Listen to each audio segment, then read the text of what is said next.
Hi everyone, welcome to my channel. நான் உங்கள் ராகுல். இன்னைக்கு எதை பத்தி பார்க்க போறோம்னா, இன்டர்நேஷனல் கிரிக்கெட்ல டோனி எவ்வளவோ அச்சீவ்மெண்ட் பண்ணியிருக்காரு.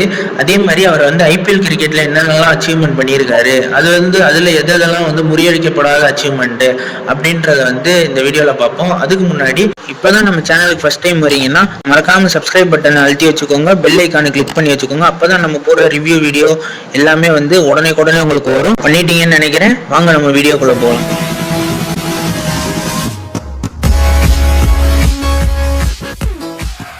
எல்லாருக்குமே தெரியும், இன்டர்நேஷனல் கிரிக்கெட்ல இருந்து டோனி ரிட்டையர்ட் ஆயிட்டாரு.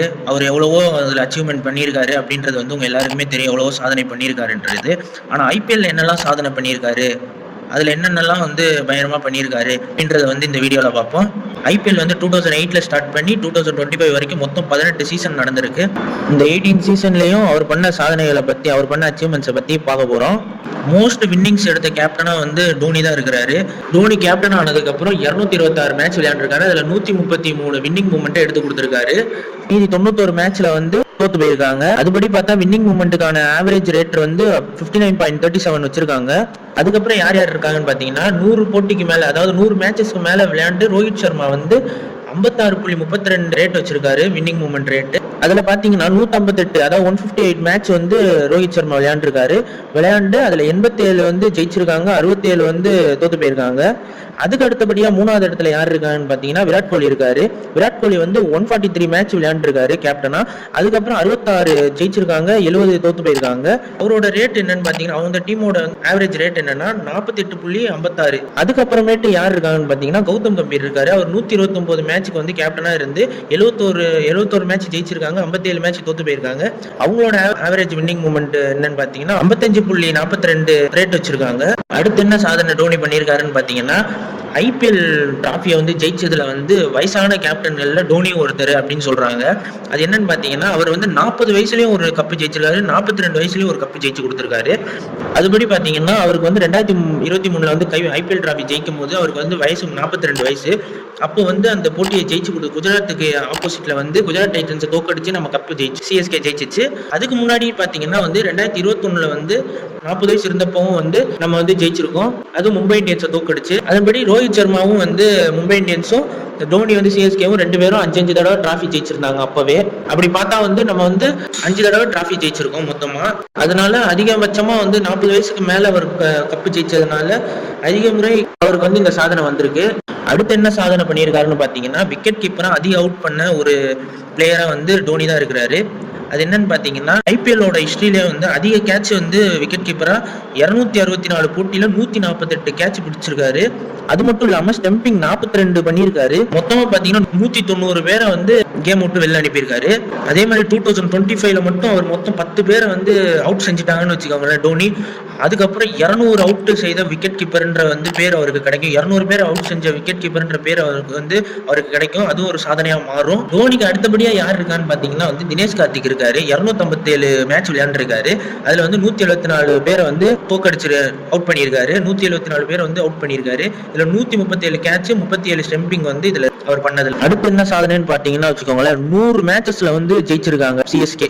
அதன்படி பாத்தீங்கன்னா டோனி 100 மேட்சஸ் சிஎஸ்கே ஜெயிக்க வச்சிருக்காரு கேப்டனா. அப்படி பார்த்தா 2019ல ஜெய்ப்பூர்ல நடந்துச்சுல ராஜஸ்தான் ராயல்ஸ் மேட்ச், ராஜஸ்தான் வாசி சிஎஸ்கே, அந்த மேட்ச்ல தான் அவங்க 100வது வின்னிங் மூமெண்ட் அனுபவிச்சாங்க. அதுவும் ராஜஸ்தான் ராயல்ஸ் தோக்கடிச்சு. இதுல என்ன பாத்தீங்கன்னா, இதுல கேப்டனா டோனி 95 மேட்ச் ஜெயிச்சு கொடுத்திருக்காரு சென்னை சூப்பர் கிங்ஸ் காண்டி.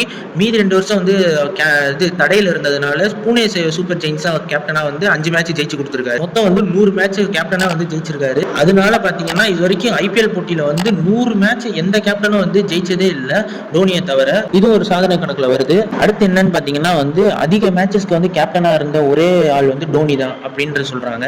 அது எப்படின்னு பாத்தீங்கன்னா, இது வரைக்கும் டோனி 264 மேட்ச் விளையாண்டுருக்காரு. அதுல 2023 வருஷம் விளையாண்டார்ல, அதுதான் அவரோட கேப்டனா கடைசி விளையாண்ட மேட்ச்.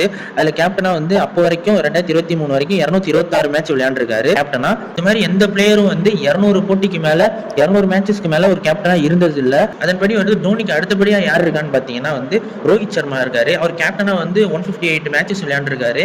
அதனால டோனியோட சாதனை அவரால் முறியடிக்க முடியல. அதுக்கப்புறம் பாத்தீங்கன்னா ரோஹித் சர்மாக்கு அடுத்தபடியா யார் இருக்காங்கன்னா விராட் கோலி இருக்காரு. விராட் கோலி மொத்தம் 143 மேட்ச் கேப்டனா விளையாண்டுருக்காரு. அவரும் இப்போ கேப்டனாக இல்லை. அடுத்து கௌதம் கம்பீரும் 129 மேட்ச் வந்து கேப்டனாக இருந்திருக்காரு, அவரும் இப்போ கேப்டனாக இல்லை. டேவிட் வார்னர் வந்து 83 மேட்சஸ் வந்து கேப்டனாக இருந்திருக்காரு, அவரும் இப்போ இல்லை. அப்புறம் கில்கிறிஸ்ட் வந்து 74 மேட்சுக்கு வந்து கேப்டனாக இருந்திருக்காரு, அவரும் இப்போ கேப்டனாக இல்லை.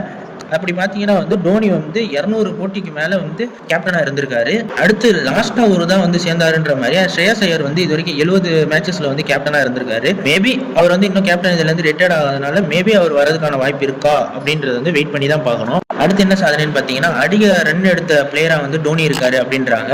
அது எப்படின்னு பார்த்தீங்கன்னா சென்னை சூப்பர் கிங்ஸில் வந்து அதிக ரன் எடுத்த ஒரு பிளேயராக வந்து சுரேஷ் ரெய்னா தான் இருக்காரு. ஏன்னா அவர் வந்து 4687 ரன் வச்சிருக்காரு.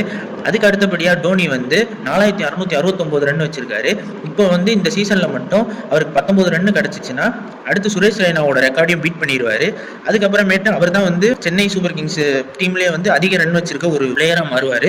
அது இந்த சீசன்ல எப்படியும் 19 ரன் நடந்துரும். நேற்று நடந்த ஆர்சிபி சிஎஸ்கே மேட்ச்லயே அவர் வந்து அந்த ரன் ஃபர்ஸ்ட் இடத்துக்கு போயிட்டாரு. அந்த 25 ரன் 26 ரன் எடுத்ததுலேயே வந்து அவர் வந்து அந்த சாதனையை எடுத்துட்டாருன்னு சொல்லலாம். இந்த மாதிரி வேற ஏதாவது சாதனைகள் வந்து டோனி பண்ணியிருக்காரு அப்படின்னு உங்களுக்கு ஏதாவது தெரிஞ்சிச்சுன்னா அதை கமெண்ட் பாக்ஸ்ல கமெண்ட் பண்ணுங்க. இதை பத்தி இதே மாதிரி எல்லா நியூஸும் தெரிஞ்சுக்கணும்னு நினைச்சீங்கன்னா மறக்காம ராகுல் ஒபினியன் சேனலை சப்ஸ்கிரைப் பண்ணுங்க. நெக்ஸ்ட் வீடியோல பார்ப்போம். Stay peace, stay safe.